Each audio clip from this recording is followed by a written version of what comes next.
Hello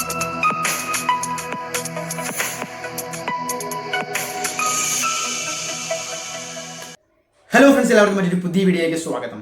ഇന്നലെ വാഴ cinema കണ്ടിറങ്ങിയ എല്ലാവരോടും പറയാനുള്ളത് പ്ലസ് ടുവിൽ പഠിക്കുന്ന സ്റ്റുഡൻസിനെ കുറിച്ചാണ് അതിൽ പറഞ്ഞിട്ടുള്ളത്.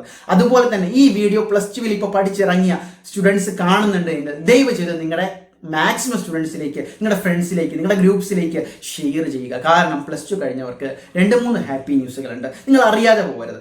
പ്ലസ് ടു കഴിഞ്ഞ് എന്ത് പഠിക്കണം, ഏത് പഠിക്കണം എന്ന് തീരുമാനിക്കാൻ ഇപ്പോഴും കൺഫ്യൂഷനാണ് എങ്കിൽ നമ്മുടെ വാട്സാപ്പ് കമ്മ്യൂണിറ്റി ഉണ്ട്. കരിയർ ഗൈഡൻസിന്റെ A to Z കാര്യങ്ങൾ വരുന്ന ദിവസങ്ങളിൽ അപ്ഡേറ്റ് ചെയ്യും. ജോയിൻ ചെയ്യുക.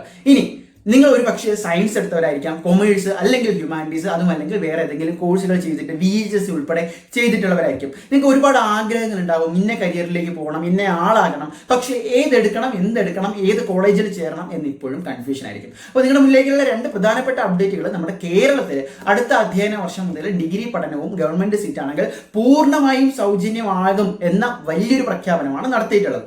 രണ്ടാമത്തെ കാര്യം, നമ്മുടെ കേരളത്തിലെ തൊഴിലില്ലായ്മ നിരക്ക് കേന്ദ്ര പഠനം അനുസരിച്ച് ഇപ്പോൾ കുറഞ്ഞിട്ടുമുണ്ട്. അത് പോരാഞ്ഞിട്ട് എഞ്ചിനീയറിംഗും മറ്റ് ഡിഗ്രി കോഴ്സുകളോടുമുള്ള കുട്ടികളുടെ ആഭിമുഖ്യം, അതായത് ഇൻട്രസ്റ്റ് കൂടിയിട്ടുണ്ട്. ഇതിലെ പ്രധാനപ്പെട്ട കാര്യം ഒന്ന് 4 ഇയർ ഡിഗ്രിയുടെ വരവാണ്. നിങ്ങൾക്ക് 4 വർഷം ഹോണേഴ്സ് ഡിഗ്രി ആയിട്ട് നിങ്ങൾക്ക് ചെയ്യാം.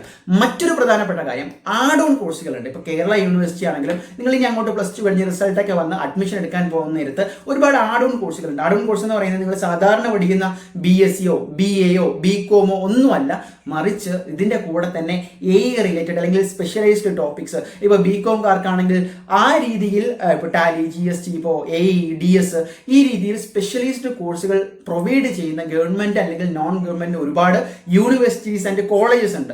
ഇത്തരത്തിലുള്ള ആഡ് ഓൺ കോഴ്സുകൾ നിങ്ങൾ ചെയ്തു കഴിഞ്ഞാലുള്ള ഏറ്റവും വലിയ കാര്യം അവിടെ നിന്ന് പഠിച്ചിറങ്ങുമ്പോൾ തന്നെ placement and job assurance, already career set ആകുമെന്നുള്ളതാണ്. കാരണം നമ്മൾ ഒരുപാട് കോമ്പറ്റീഷൻ ഉള്ള, അപ്പോൾ PSCക്ക് ഒരുപാട് കോമ്പറ്റീഷൻ അറിയാം നമുക്ക്. അപ്പോൾ അവിടെ പോയി തിന്ന് ആ റഷിൽ പെട്ട് പുറത്താകുന്നതിനേക്കാളും ആരും തിരഞ്ഞെടുക്കാത്ത പക്ഷേ ഒരുപാട് ഓപ്പർച്യൂണിറ്റീസ് ഉള്ള ഇത്തരം കോഴ്സുകളെ ടാർഗറ്റ് ചെയ്യുക എന്നുള്ളതാണ്. നിങ്ങൾ പെട്ടെന്ന് കരിയറിൽ സക്സസ് ആവണം, അല്ലെങ്കിൽ നല്ലൊരു ജോലി മേടിക്കണം, പെട്ടെന്നൊന്ന് സെറ്റ് ആവണം എന്നൊക്കെ ആഗ്രഹിക്കുന്നുണ്ട് എങ്കിൽ ചെയ്യേണ്ടത്. ഇനി പ്ലസ് ടു കഴിഞ്ഞവർക്ക് നിങ്ങളുടെ ഇത്തവണത്തെ അഡ്മിഷൻ, അതായത് എല്ലാ യൂണിവേഴ്സിറ്റികളിലേക്കുമുള്ള അഡ്മിഷൻ ജൂൺ അവസാനത്തോടു കൂടി തന്നെ കഴിഞ്ഞ വർഷത്തെ പോലെ പൂർത്തിയാകാനാണ് സാധ്യത. ഇതിനിടയ്ക്ക് കോളേജ് അഡ്മിഷൻ മാത്രമല്ല, നിങ്ങൾക്കറിയാം പാരാമെഡിക്കൽ ഉണ്ട്, മറ്റ് മെഡിക്കൽ കോഴ്സുകളുണ്ട്, ഒരുപാട് പ്രൊഫഷണൽ കോഴ്സുകളുണ്ട്. ഇപ്പോൾ കീമൊക്കെ കഴിഞ്ഞ് നീറ്റൊക്കെ കഴിഞ്ഞ് വരുന്ന രീതിയിൽ അതും പോരാഞ്ഞിട്ട് ഒരുപാട് എൻട്രൻസ് ലെവൽ എക്സാമിനേഷൻ സെൻട്രൽ യൂണിവേഴ്സിറ്റികളിലേക്കുണ്ട്. അപ്പോൾ നിങ്ങളുടെ മുന്നിൽ ഒരുപാട് പാത്തുകളുണ്ട്. അതുമല്ലെങ്കിൽ ഒരുപാട് ഡിജിറ്റൽ ലെവൽ കോഴ്സുകളുണ്ട്, അതിനനുസരിച്ചുള്ള ജെനുവിൻ പ്ലാറ്റ്ഫോമുകളുണ്ട്. അപ്പോൾ ഈ രീതിയിൽ നിരവധി A to Z കരിയർ പാത്താണ് നിങ്ങളുടെ മുന്നിലേക്ക് ഞങ്ങൾ ഓഫർ ചെയ്യുന്നത്. So everything at A moment, everything at A platform. Complete നിങ്ങളുടെ ഡൗട്ട് ക്ലിയറിങ്ങിന് മെന്റർഷിപ്പും, അതുപോലെ തന്നെ ഇനി അങ്ങോട്ട് നിങ്ങൾ ഏത് കോഴ്സ് എടുക്കാൻ ആഗ്രഹിക്കുന്നു, ഇപ്പോൾ ജസ്റ്റ് ഒന്ന് കമന്റ് ചെയ്യുക, നിങ്ങൾ ഏത് കോഴ്സാണ് എടുക്കാൻ ആഗ്രഹിക്കുന്നത്. ഓരോ കോഴ്സിൻ്റെയും ബെസ്റ്റ് ഡീറ്റെയിൽസ്, ജെന്യുവിൻ ആയിട്ടുള്ള കോളേജുകൾ, ബാക്കി ഡീറ്റെയിൽസ്, അതുപോലെ തന്നെ അതിൻ്റെ opportunities, career advanced level opportunities ഉൾപ്പെടെ നിങ്ങളുടെ മുന്നിലേക്ക് ഞങ്ങൾ എത്തിയിരിക്കും. എന്തായാലും പ്ലസ് ടുവിൽ പഠിക്കുന്ന മാക്സിമം സ്റ്റുഡൻസിന് ഇത് ഉപകാരപ്രദമാവട്ടെ. ചാനൽ ഒന്ന് സബ്സ്ക്രൈബ് ചെയ്ത് വെച്ചിരിക്കുക. It's just A beginning. അപ്പോൾ ഗൈസ്, കൂടെയുള്ളവരൊക്കെ അങ്ങ് പോകും. അവസാനം തനിച്ചാകുമ്പോൾ ഏത് കോഴ്സ് എടുക്കുന്നു, എവിടെ പഠിക്കുന്നു എന്നുള്ളത് വളരെ ഇമ്പോർട്ടൻ്റ് ആണ്. സേവ് ചെയ്ത് വെച്ചോ, മാക്സിമം പേരിലേക്ക് ഷെയർ ചെയ്തോ, ചാനൽ സബ്സ്ക്രൈബ് ചെയ്തോ. ബൈ.